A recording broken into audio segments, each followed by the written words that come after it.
Hello, welcome to another video on Samayan 7 Sanctuary. My name's Samayan, and in this video I'm going to show you how you can start your day in the best possible way for your mind, body and soul. And obviously there's not a one size that fits all. Some things work for some people that don't for others, but I'm going to share with you the things that worked for me and some of the things that you might not have thought about before. And these things have really helped me kind of increase my energy levels, increase my focus and concentration, and just overall set me up for a better day. So if you feel like those things could benefit you, then let me show you how.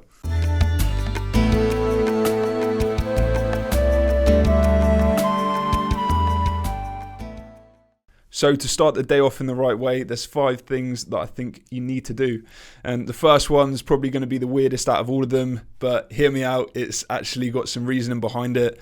And that's scrape your tongue. Scrape your tongue at first thing in the morning. So think about it like this. Have you ever wondered why when you go to sleep after you've brushed your teeth, you've got a nice minty fresh mouth, but when you wake up in the morning, you got that stanky morning breath, and sometimes you got a bit of white gack, or when you spit after you've brushed your teeth, you've got a bit of brown gack. Well, basically that's your body's way of telling you what's going on inside.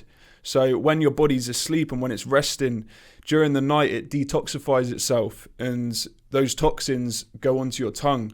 So it's your body's way of communicating with you to show you what's going on inside. And I'm no tongue expert, but the tongue experts that are out there, they'd be able to take one look at your tongue and tell you if you've got anything wrong with you on the inside without even having a microscope or looking inside you properly. So these toxins that are on your tongue, they're obviously toxins, so you don't want to be swallowing them, or you don't want them to be just sitting there on your mouth. So the best thing to do is get rid of them first thing in the morning and get your mouth nice and fresh and healthy. So after you've done that first kind of odd step, the next thing you want to do is get a glass of water. And the reason for that is because not many people actually drink water first thing in the morning. And in reality, your body's just been asleep, resting for 8 hours or even 10 plus hours if you're a bit of a sloth.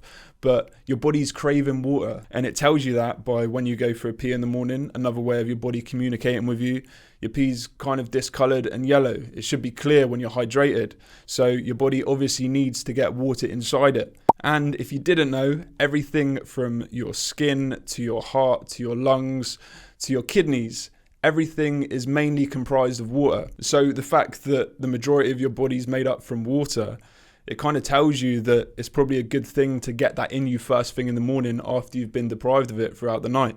So after those first 2 simple and easy steps, the third thing you want to do, and time for the good stuff, is actually do some form of meditation. And you can do closing your eyes, standard meditation, or you can also do candle meditation, which is what I recommend. Now, candle meditation, as opposed to closing your eyes meditation, is because if you try closing your eyes and meditating in the morning just after you've woken up when you're still a little bit tired anyway, chances are that you're going to go back to that sleepy state that you were in before anyway. So it doesn't really provide you with what you want in the mornings, which is waking yourself up. But candle meditation allows you to focus on a certain object, so it prepares your mind to be in focus and not distracted. Then also in a symbolic way, it's like igniting the fire inside of you. Igniting the fire, so you're getting your energy moving and it's setting you up for the day nicely, as well as burning away any of the bad dreams or bad thoughts that you had from the previous day. But either way, give that a go for 10 minutes in the morning, every morning, and you'll notice a massive shift in your mindset and just the way that you're able to focus better throughout the day. So the 4th step is the holistic powerhouse, and that's yoga. It's perfect for mind, body and soul. So doing that first thing in the morning is going to set you up perfectly for the day ahead. Now, it might be quite hard for some people to get into the routine of doing some form of exercise in the morning. You might not have done it at all, or you might be a regular kind of bedroom gymnast for those morning lovers out there. But either way, if you have done any form of morning exercise before, I think you'll be able to agree that you kind of feel more energized and you feel more awake than what you did beforehand. Even though you did some form of exercise, what you actually did was get your energy moving. And that's exactly what you want to do. So as well as getting your energy moving, it also allows you to focus and concentrate on certain postures and poses. So obviously that's good for your mindset and not being distracted with other things that are going on. But a lot of people don't actually understand this, but yoga is essentially a spiritual technology, and it goes back 5,000 years at least, potentially a lot longer. And what it does is it allows us to connect with our higher selves in the universal source.